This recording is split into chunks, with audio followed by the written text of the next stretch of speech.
don't think you should assume that interest rates are going to come down necessarily. They could go down, but it's not a foregone conclusion. Like mortgage rates, like stock, like anything in that's traded in markets, the price is based on the expectation. Today, we have a very special episode. I am pleased to be joined by Dr. Daryl Fairweather, the chief economist of Redfin and also author of Hate the Game. She received her PhD in economics at the University of Chicago. So, Daryl, so nice to have you on today. Thank you for having me. I'm so glad that you invited me. It's been great getting to know you via social media. So happy to have more conversation. I'm a big fan of your YouTube page as well as your TikTok. I live in California right now, so housing is always a big discussion. Before we get into housing and economics, I just wanted to talk briefly about your book, Hate the Game. It's about how to use economic principles to make better decisions. I truly enjoyed the book. So what inspired you to write Hate the Game? The idea first came to me when I left academia and started, entering into the real world. I had some internships before going into grad school, so I was a bit familiar, but, trying to figure things out on my own, I didn't have a lot of experience in the workplace to draw on, so I was drawing on what I learned in graduate school about how to negotiate, the principal agent model, how interactions between employees and employers often go. I ended up drawing on all that experience to navigate corporate America. And I feel like I was able to use that information or that knowledge well, where, I had read the book Lean In by Sheryl Sandberg. It came out around the time that I was entering into corporate America. But the advice I found to be pretty lacking and very specific to her experience, which was very different from my experience and background. So I wanted to write something that still had personal stories in it to ground the economics, but was really focused on the economic theory. And the economic theory should be universal because economics, as you know, it's applicable everywhere. Every single day we make economic choices, and that includes in your career or your love life or just life in general. For reading your book, I realized wait, I'm using game theory to make these decisions and how to navigate. So was there a particular experience, while you've been in your career, a moment that made you realize people needed a different way to think about economics? Yeah, the advice that I always heard about negotiating salary, for example, was that, it was always advice about tactics, like how to, never split the difference. That was a book that was popular. And it seemed to be like these kind of rules of thumb that maybe work on average, but might not work in every specific scenario. And I found, being a woman, being a minority, that when I was going into negotiations, the tactics that might have worked for white men or, other groups of people weren't really working for me. And what I realized was, they had different assumptions about my negotiating power than they might give to somebody else. And knowing that, I had to change my strategy a bit and try to change those assumptions right away instead of maybe bluffing the way that other people can get away with. So I think negotiating, it really made me go back to the economics. There's this paper by Abene Mathieu that I really love. It's called A Non-Technical Approach to Bargaining. And I read that paper to understand how to bargain for a better salary. And I feel like that's what I wanted to bring to the general public was, these tactics, they might work for some people, but you need to figure out what's going to work for you in that specific situation. And you need to understand the economics at play to really hone your strategy for your specific situation. Could you expand on how these economic principles helped you with a very successful career trajectory? Thanks. Yeah, so the basic principle that I apply is this framework of inside options versus outside options. So your inside options are like the status quo. Say that you're working in a job, or as I was working in a job in consulting straight out of graduate school, and it was the easiest job that I could get that paid well. And that was my inside option.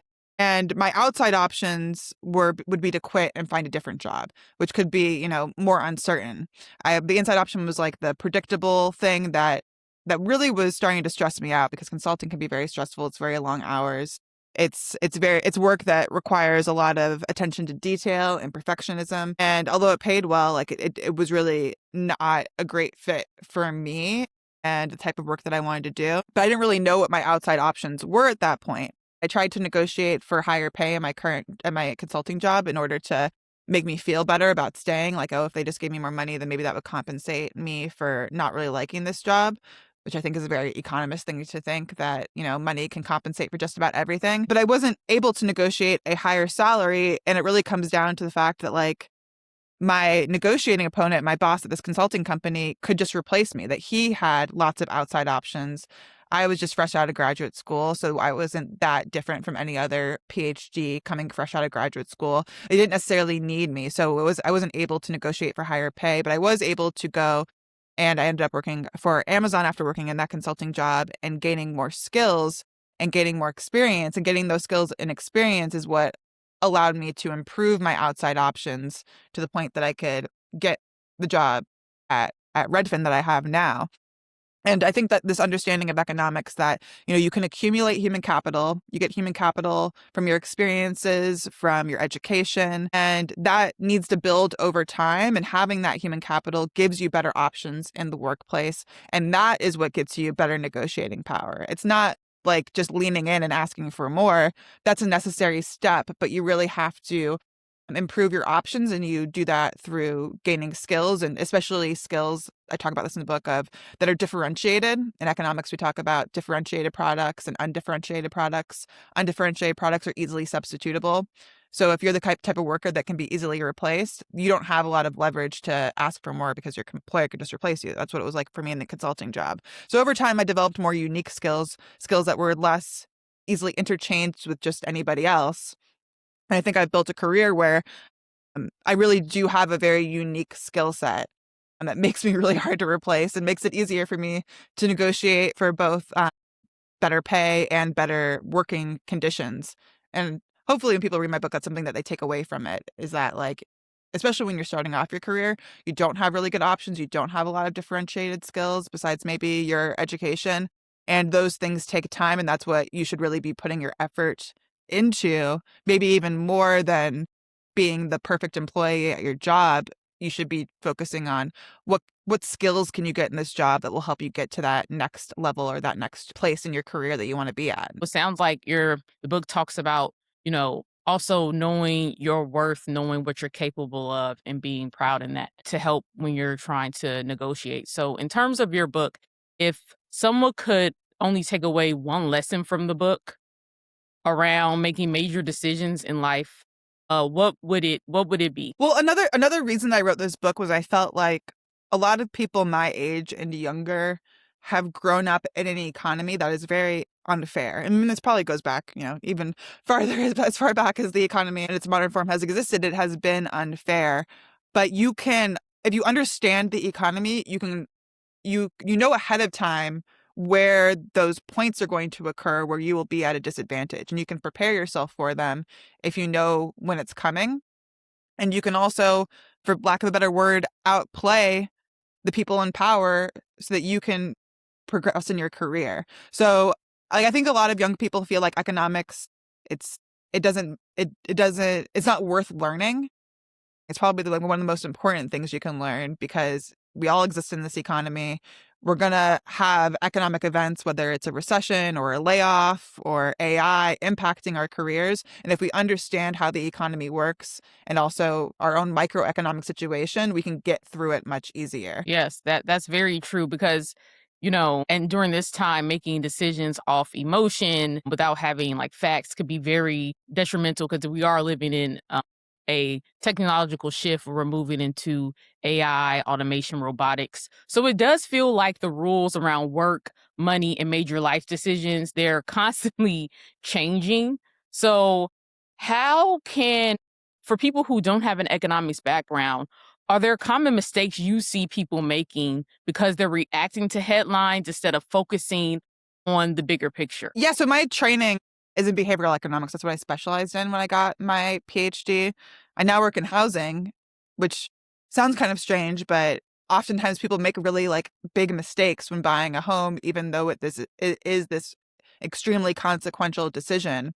So my knowledge of like where people go wrong when they're making economic decisions comes up a lot in real estate, and I think it comes up a lot in the economy in general. I think like one of the biggest problems is that people have a hard time processing information, especially when we're talking about probabilities. I think people hear about how AI is going to replace all workers, and maybe they take that as a certainty when really it's a probability, and it's probably a pretty small probability that's going to replace all types of work. And then you need to start thinking through, like, well, what is the most likely scenario? And still be able to make a decision knowing that you're never going to know for sure how things are going to go. Like, just dealing with uncertainty, I think, is really hard for the human brain to process. It can lead us to kind of cling to the status quo because it feels safer, even when it's not necessarily the safest choice.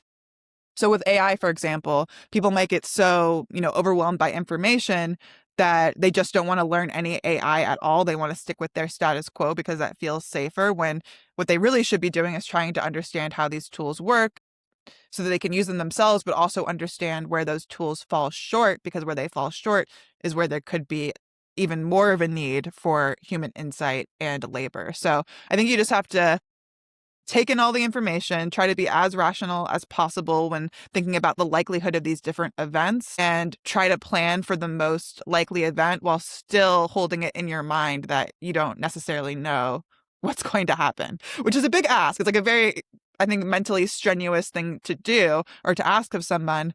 But, the alternative is to make misinformed decisions based on your emotions, which isn't going to get you where you want to be either. I love what you said about taking risk and not necessarily following the status quo depending on the information. Because that also makes me think about, even my career. I, received my PhD in economics in 2024 from UMass Amherst. So when I was on the job market, there was a lot of like, oh, well, people from UMass econ department only, tend to go to these type of institutions or go in this route in industry.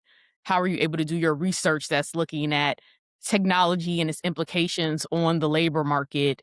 And, I took a risk, and my first job here, I'm at Stanford, one of the best places for entrepreneurship and innovation. And I think that has a lot to do with what you're saying and understanding the risk and some of the trends.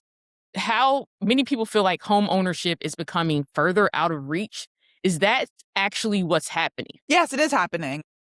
Especially for people in their 20s. It is becoming increasingly unusual for people to buy homes in their 20s or even early 30s, which used to be the norm 10, 20 years ago. It seems like millennials who started off with much lower home ownership rates than Gen Xers or boomers have finally caught up to Gen X. And it's probably going to be true that Gen Zers will catch up one day, but that doesn't mean that it's not a very big problem for them right now. I think the reason it's such a problem for people in their 20s and early 30s is because they have to make really hard trade-offs. They have to decide, do they want to live in a city that's going to set them up the best for their career, where there's a lot of job opportunities, where if you don't like your job, you can quit your job and get a new job in the same industry without having to move to a different city. That's going to restrict you to basically New York, Boston, Washington, D.C., San Francisco, L.A., Seattle, maybe Austin. Well, Austin's a weaker job market. But you're limited basically to places that have the most expensive housing in the country. Those are the places that I named. So I think for young people, especially, the housing crisis feels so insurmountable because they're trying to start their careers at the same time that the places where your career is best off are the places where the housing is least affordable. And they'll probably catch up one day because baby boomers are going to be passing on their homes. Baby boomers are a very large generation and Gen Z is a very small generation. But still at the same time, like, this is a very acute problem. It means that people are unable to save when they're spending all their money on rent. They're not saving for their retirement or their emergency savings or a down payment for a home necessarily. It means people are delaying starting families because a lot of people equate being ready to start a family with being able to buy a home. So when you push out the date people can buy homes, it pushes out the date that they want to establish their families. So I think it really is changing people's it's changing the way people feel about whether they're really meeting the expectations that have been set for them. Because I think the expectations that were set for Gen Xers and baby boomers are just not achievable at the same ages nowadays. Mhm. Yeah, yeah, that's definitely something that we're seeing all the time in the headlines. And thank you for explaining that. And we're seeing inflation, rising, although it technically went down like by 0.4% compared to last month. But they said due to lower gas prices, but they gas prices have since gone up. So when it comes to inflation and interest rates, should people be waiting for interest rates to come down before buying a home?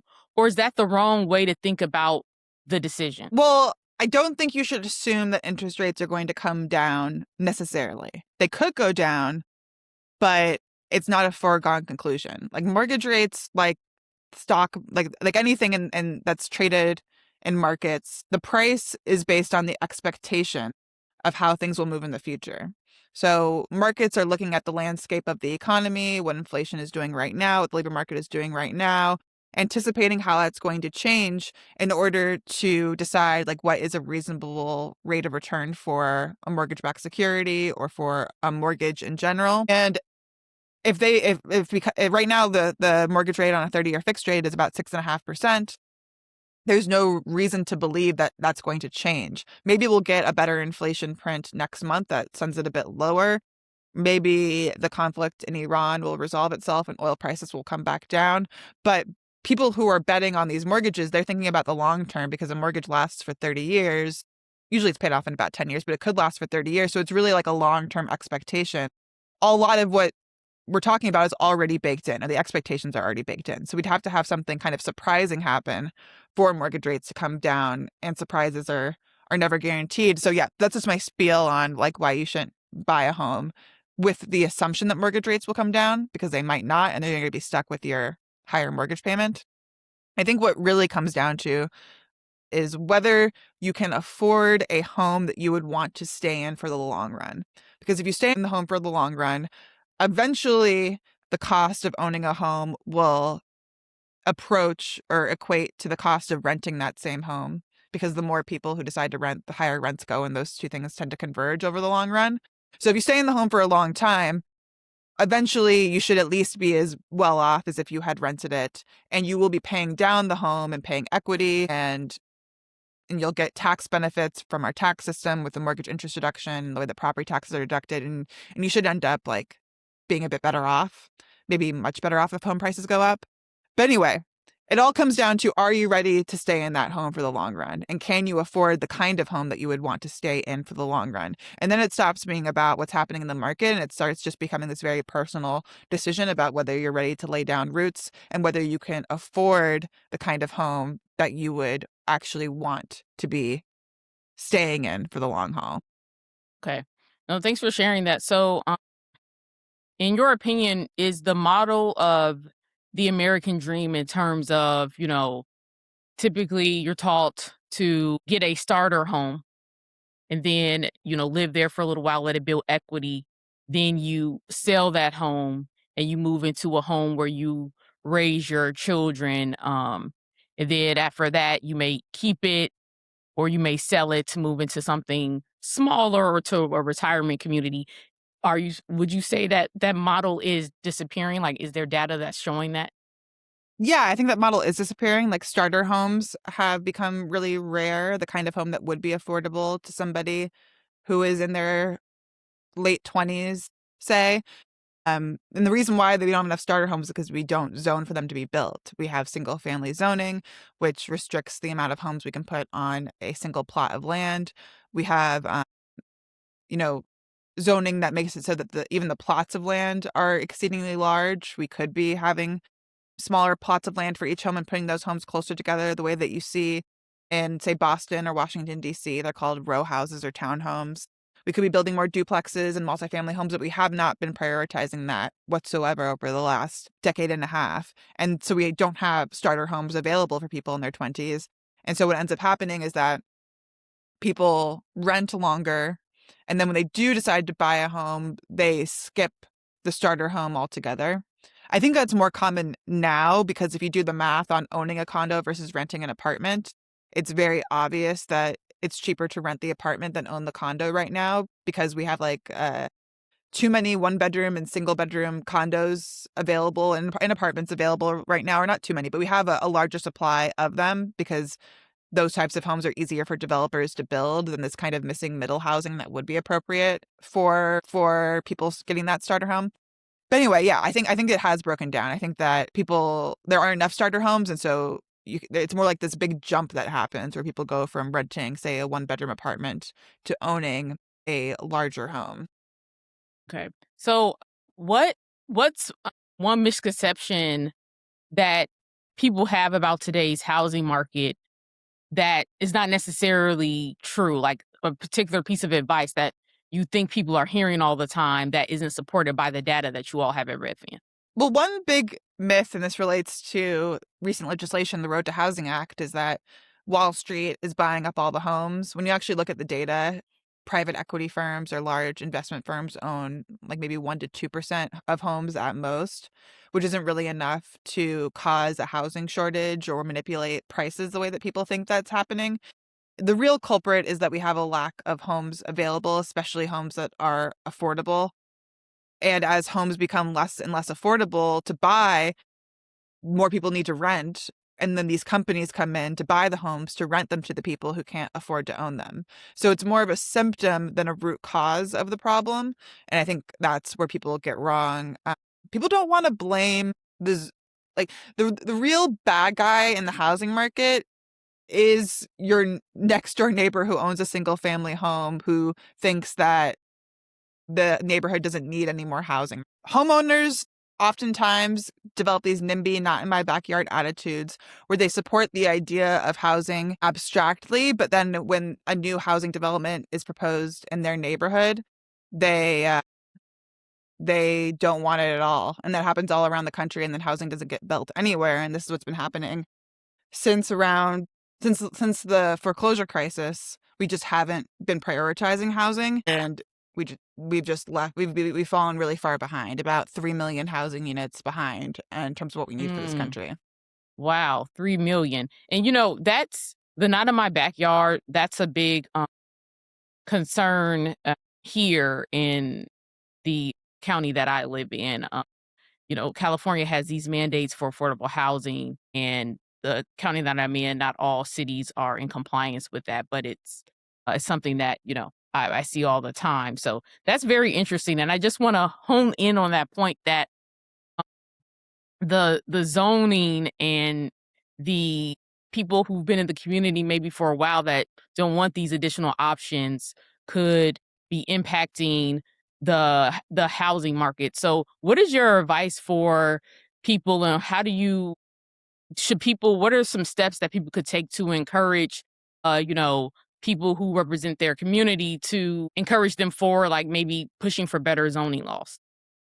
I think you should just tell them that you support it. I think that politicians hear a lot from people who are opposed to development, and they never really hear from people who would be for it. I mean, the tragic thing is that when you're building housing for a local community, it's not for the people in the local community. It's for people who would want to move in, or for people who are graduating college or high school and need a place of their own after they move out from their family. And those people are not the ones who are speaking their minds about what they need. It's the people who already have homes, who are already set up, who who are the most loud at like city council meetings or in terms of pressuring their politicians. So if you're upset that housing has gotten so unaffordable and you feel like homeownership is out of reach, you should let your politicians and local leaders know that you support more housing, because they don't hear that very often. Mm, yeah. Well, thanks for sharing that. So, as AI and other economic changes continue, how do you think that'll shape the way people think about, careers, their wealth building, and home ownership over the next decade? Well, I think that we'll probably see more entrepreneurship. I think there was some research out about that. I'm blanking on who put it out. That was looking into the number of single owned LLCs that were formed since AI, and that has been on the rise. So what might have seemed really intimidating to like file for an LLC or to come up with a business idea and get started, I think it's going to be less intimidating because people can talk that through with an LLM and also have the assistance of AI for maybe more of the more of the administrative tasks of starting a business. But I also think people are going to develop new skills or hone in or be able to do projects that they might not have been able to do before. And I think it will make people more productive, but I think the really tricky part is how like figuring out what you can do that isn't going to be easily replicated by an AI, so you're not like fully outsourcing yourself. I'll give you an example. So I make a lot of content about the economy and about the housing market. Writing articles is something that writing articles that are just basically summarizing facts and statistics, AI can do that very easily. So I shouldn't be spending my time, writing or we're trying to do something that the AI can just easily do. But what the AI can't do is layer on my own experience, my expertise, my breadth of knowledge. Like you kind of have to step up your game when it comes to writing because if it's just what AI can produce, it's not worth your time. And that applies, I think,